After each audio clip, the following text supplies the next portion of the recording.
Thanks, Matt. Welcome, everybody, and just to recognize Veterans Day, certainly. I mentioned that to our team this morning and just talked a little bit about the significance of that. So, it's good to have everybody here. Again, just looking back real quickly on Saturday, I thought our team really competed hard. And, in this type of play, this level of play, there's always a handful of plays. That's one of those truisms in sports that really doesn't change, and it's a really narrow margin. So, we had some close calls there, some things that you wish could do differently, but you don't get takeovers, obviously. And but the bottom line is I just thought, our team really competed hard. Good learning opportunity Sunday, to go back and look at the tape and try to, see if we can clean some stuff up. And then obviously had to move forward yesterday, so hit the field, and full attention right now is on USC for good reason. Captains going into this game, same four guys. We got Herkett and Entringer defensively, and then Gronowski and Logan Jones on the offensive side. Injury-wise, looks like pretty clear. We got some guys that are sore and beat up, certainly from the game last week, a really physical game, hard fought. But I think everybody will be ready to go here. So, if you're paying attention, which obviously we are, got a big challenge ahead of us. USC's really having a great season right now. To me, they're playing at a really high level. Coming here, and I don't know if it's quiet or not, but you haven't heard a lot of chatter about them. They're sitting right there and near the top of the league at 5-1. They've been really playing good football all year long. As you might expect, their roster, they've got great size, great speed, great athleticism. No big surprise there. And then, beyond that, they're a very well-coached team. Certainly Coach Riley is a noted offensive coach and has had great success no matter where he's gone in that regard. Special teams, first thing that jumps out at you, they don't punt very much. And they kick off a lot, which goes back to their offensive success. But they're really good in the kicking game. Got an excellent kicker. Been very, very consistent, very productive.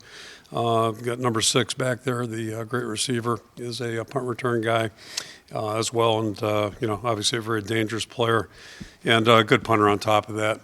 And I think defensively, they're in the second year of their system, and I think they've made big, big strides there. And that's, to me, a big part of the reason they're 7-2. They've always been a really potent offensive team and playing really good defense right now. So, look back a year ago, they were 6-6, won their bowl game to go 7-6, and right now 7-2, and just playing at a really high level.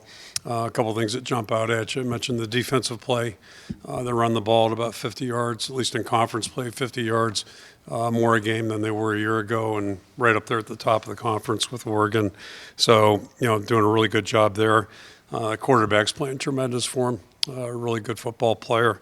And with that, the interception last year, they had 15 on the year, and right now they've got 5. So their, quarterback play has really been really good on top of that, and I think a big difference in this whole thing. So all that being said, we got a big challenge on our hands, and we're doing our best to get ready for it right now. And then, playing in the Coliseum, I got asked about that Saturday night, historic venue. I didn't realize it was built as a tribute to the veterans from World War I. Back in the 20s, and, a lot of history behind that on top of it. So, quick second just on the kid captain. We've got Blake Benta from Urbandale is going to be our kid captain this weekend, 10-year-old. And at age 10, he was diagnosed with a brain tumor. They found cancer that spread to his spinal cord. So, was brought into the Stead Family Hospital, 3 surgeries that he underwent in 10 days. Their family moved in. Into a hotel for about a month, including their dog, and it seems like he's doing a lot better now. He's had frequent treatment. Looks like he's in remission, which is obviously a good thing. And then a quick side story, when he was in the hospital, started 3 fundraisers, and has raised, I've been told, over $100,000 doing that. So just a pretty amazing young guy, he and his family certainly. So he's not playing sports right now, retraining his walking habits and abilities. Sounds like my grandkids likes Legos, likes video games, that type of deal, and is really doing a good job on his recovery. So just again, wrapping it up, great respect for USC, the team they've got right now. They've got having an excellent season. So it's going to be a big challenge for us going out there, all 3 phases, and have to be at our absolute best. So we'll do our best to finish out the week of preparation and try to get ready for a big challenge. I'll throw it out for questions. Madison Gertz, the Gazette.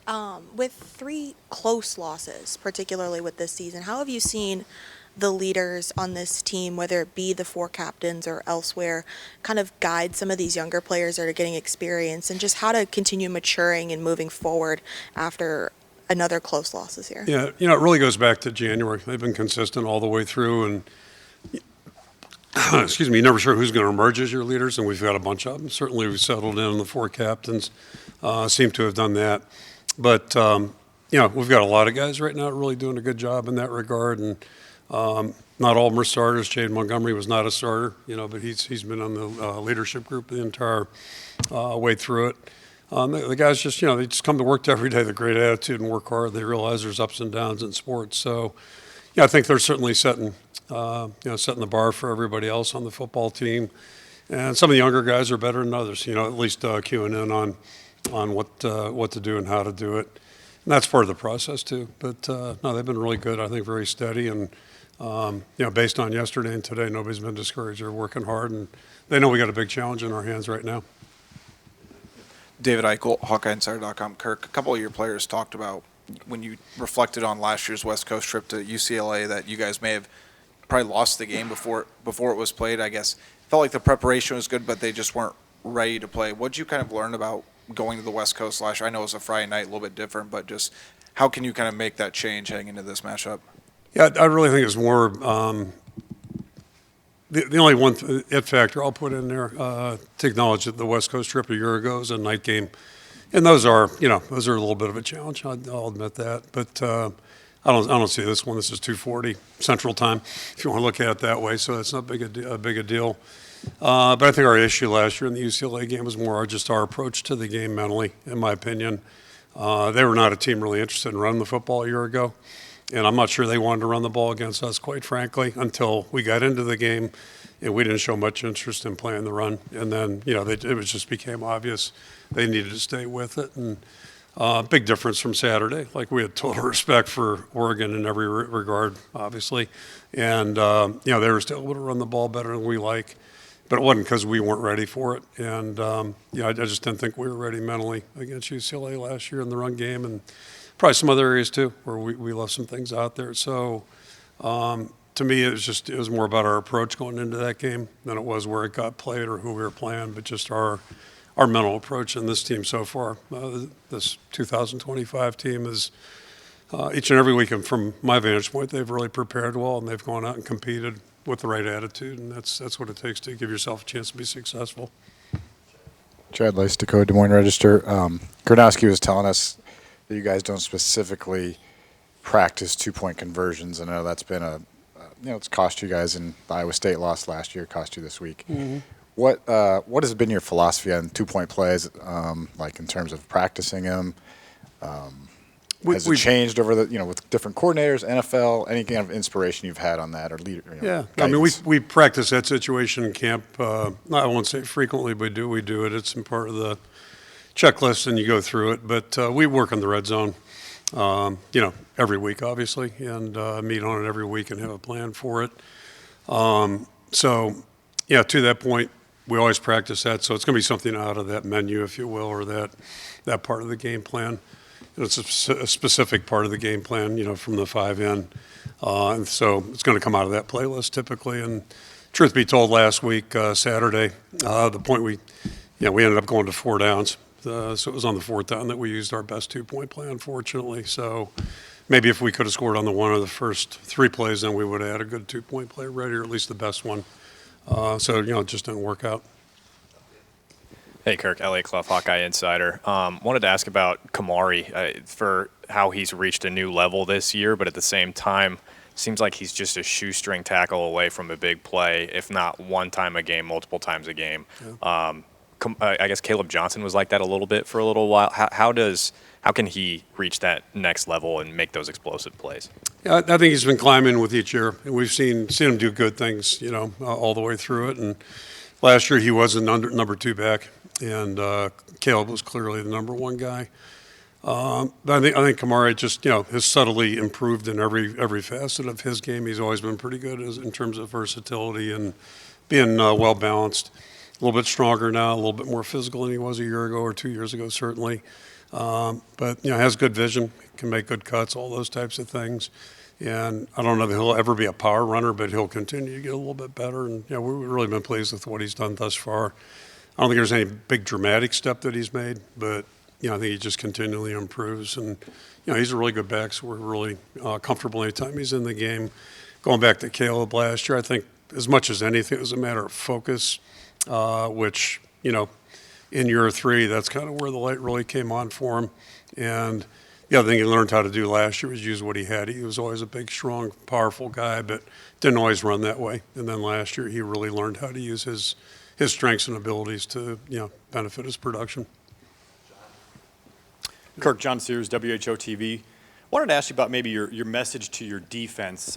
Top 5 statistically in the country, but some of your players have expressed just a little frustration about those final game drives and the losses where they couldn't make that one big play. So how do you balance a defense that overall is playing really well, but in those small moments at the end of games, they're a little frustrated that they just can't get over that hump? Yeah, stats are great, and I'm all for us being, up there wherever we are defensively if we're highly ranked. But yeah, it is all about getting the job done. Ultimately the most important two most important stats are points, and then wins and losses, which obviously they coincide. So, it's kind of like takeaways. Right? We weren't getting a lot of takeaways early, and then we started doing a better job. It's not like you do anything specific but it's just about plan and. I don't think I have to mention that, we didn't get those stops to our guys because they know that, and it hurts. And, they're working hard all the time to get better at what they do, and that's certainly just part of the game. So, we gave ourselves a chance the other day to, came back with that drive and got the ball down there and scored and took the lead. But, you just got to finish it out. And there's a lot of things, but again, you can always go back 5, 6 plays that, happened during the game that would have affected that situation as well. So there's nothing specific. We'll just try to keep working and getting better. And, the task doesn't get any easier because we play another team that's really good. And they can, run the ball and throw the ball very effectively. So it's going to be a big challenge for us. Hi, Kirk. Jack Lito with KCRG. A little deja vu because we're always asking you about responding after emotional wins and emotional losses, but after nearly 30 years as the head coach, you know what you're doing. What is it that you say that seems to resonate with players about responding and moving on, especially after an emotional loss like last Saturday? Yeah, first of all, you never know if it does resonate or not. And you never know if you're saying the right thing or not. Time will tell. And believe me, you spend a lot of the week wondering about that and worrying about that, quite frankly. But if coaching and being involved in the game over time has taught me anything, it's just you got to move on. You have to move on. And I guess it's like real life in some ways. If you're going to go out there and compete, which we do, 12 times a year, if you're going to go out there and compete where everybody's got a chance to see and evaluate you, you have to be able to deal with, setbacks, and that's just a big part of coaching. I'd offer a little commentary, been asked about that, and just, today's climate, I worry about that because there's not a lot of forgiveness out there anymore, at least in college football. There never has been in pro football. But, you're not going to win every day. It's just the way it is. My wife reminds me of that all the time when we lose a game. Not that you want to hear it, but you're not going to win every game. You're trying like hell to do that. And at some point, if you can't deal with that, then you probably need to get out. But, yeah, it's natural for it to hurt the game. Game day, it hurts on Sunday, and then you got to move on. At least with us working on Mondays now instead of, the old days we took Monday off. We're forced physically to do it, and I think that helps the mental part too because you got, especially, this week it's pretty easy. We got a team looking at us again that's equally a tough task as what we had last week. So, you better get your attention there real quickly or else you're putting yourself at a bigger disadvantage going against a really tough team. And it's our job to try to educate, our players to that. That's just how it works. And, we got to be conveying those messages to our guys. Brad Schultz, Daily Iowa, and Coach Zach Lutmer has really grown into a leadership role on this defense. How have you seen him grow into that role? Yeah, it's kind of like a lot of guys that, Zach hasn't started a lot of games here going into the season, and now he's starting. He's playing at a really high level. As a coaching staff, we're not surprised because we thought he was really good when we recruited him, probably under-recruited, and then certainly we've gotten to watch him on a daily basis. And, you know, a lot of guys on our defense are easy to cherry pick. You think about Carson Shire, Zach, guys that have been here a little bit, and now they're Cohen. Now that they're playing, they're really playing better and smarter with each and every week because they've got a better feel, angles, and just how to play and doing it in game conditions. So none of us are surprised, and he's a very respected guy too. So just because of his work ethic and what he does every day. So yeah, he's part of the group that's really given us good leadership this year. Chad Lystico again.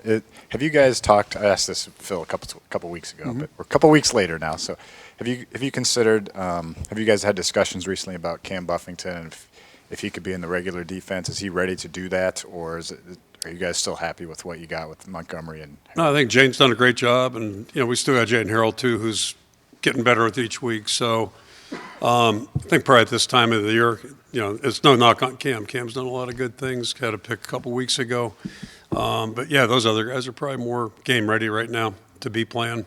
That being said, we've got a group of young linebackers we're really excited about, and they're doing a great job on special teams, and you know they'll be fine. It's like, you know, Lutmer probably could have started last year too, but you know we had some other guys in there, so yeah, there's not a big drop off yet. I think we got the best guys playing. Feel good about that. Madison Hurtzik. With you guys going out to the West Coast, you're getting an opportunity to give TJ a little bit of a chance to have a homecoming in his senior year with this expanded role, things like that. It's not very often that happens despite the changing landscape of college athletics. So to get a player like TJ to get a chance in his senior year starting role, to have that kind of homecoming, what does that mean for you as a coach to watch him develop and get to celebrate that? Yeah, it's actually more of a pain in the neck sometimes because I was teasing Dan Lanning about that on Saturday. You know, homecoming for him, and all it means is you get, you know, about 9,000 ticket requests from people you haven't talked to in 57 years. So, not in his case, he's younger than 57, and TJ's certainly younger. But that aside, I'm sure it's a special thing for him, yeah, being a native of that state, although Fresno's still 3 hours away. But yeah, it's got to be exciting for him. I'm sure he'll have, you know, people from his background, his high school, and just his youth, you know, coming to the game as well. So it's exciting for him. And probably the biggest concern there is let's make sure we stay focused on the game, which he will. He's doing a great job of that. But yeah, it's got to be a little bit special for him.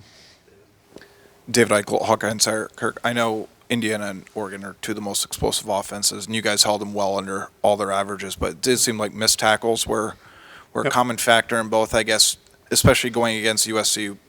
You mentioned earlier is one of the better run offenses in the Big Ten, the improvement they made. I guess what's the sort of emphasis this week going in and maybe just finishing through tackles? How have you guys addressed that? How have you worked on it? And just kind of your overall assessment from the Oregon game about that? I'm semi-smiling because I'm trying to think of who it was I read about somebody talking about that during the course of this year, and I can't remember who it was, but it was a coach in college football, and they did like a 30-minute tackling session or whatever. I don't know, but we're practicing like we always do. Historically, we've been pretty good, and I think you got to factor in sometimes too the people you're playing and give them a little credit, you know. And both the teams we're talking about had backs that are really tough to tackle. Him from Indiana's a really strong runner, and then those guys from Oregon are really good too. So that factors in, but nonetheless, you know, if you want to be a good defensive football team, you got to tackle well. So, and would not disagree with what you said. Those are not our best tackling efforts overall as a game in game condition. So, you know, if we're going to play better Saturday, we're going to have to do a little bit better job. We got to try to get these guys down first attempt and first guy in, and you know, just do a better job there. Jonah Krell with WQAD. Kirk, whether it's a win or loss, you guys have resisted the urge to change things too drastically, not getting too different with how you guys approach the games. Is that a message that you relay to the team to kind of keep them calm and not have them worry when there is a tough loss like there was against Oregon? Yeah, I think one of the things I've appreciated in my career, and I've worked with some really good people during my career and feel very, very fortunate and been around a lot of good players. I appreciate consistency. And, you know, I think it just kind of starts with, you know, wherever, and I've been various places. You have to understand what you are and who you are and what you believe in. And, boy, if you start changing that week to week or in season, it just sends a really bad message, I think. And been times where we thought about it. I mean, you go 1-10, there's a lot of thoughts you have, but there are certain things I think you have to have an approach, consistency in your approach, and the out of season is the time to look at things. We went through a major overhaul between 14 and 15, but there's a time and place for it, and in season's not the time typically, unless there's just something really amiss. But yeah, I don't think that's been the case, and it's usually a matter of just doing a little bit better and a little bit more. That's about all you can try to do week to week, and that's a challenge. And then, like I said, this week it's easy because you go from one top opponent, and now you got another team that's could very likely end up as a top 10 team before the season's over. Chad Leistikow again. I wanted to ask about, so we asked after the game about the long snapping thing. Like, you didn't really know exactly then, like, what happened. Number one, did you get some more intel on how those snaps went so wild, and also just kind of in general on special teams this year? It's like it's been so feast or famine. What is your kind of overall assessment? Because you've gotten massive plays. I mean, school record field goals, Weechin, but then obviously traumatic plays as well. Yeah, those are things that happen in sports, and I don't think it was. I mean, obviously weather was a factor, but you got to throw the ball in the rain, and it's tougher. And snapping the ball is a little bit tougher too. But we've worked with wet balls, so it wasn't like that was a foreign thing to us. So sometimes it just doesn't work the way you want, and then things tend to go in cycles a little bit too. And unfortunately, we had 2 bad snaps there. So nobody feels worse than the guy who did it, and he's working hard to become more consistent. And your assessment of the special teams is not totally, there have been some hit and miss moments, that type of deal, but it hasn't been just one area where, boy, we're not doing this very well week after week after week. That's where you have to really kind of knuckle down and address it. But I don't think that's been the issue. It's just kind of been a little bit of a, fire drill that way a little bit. So. Okay, thank you. See you guys out there.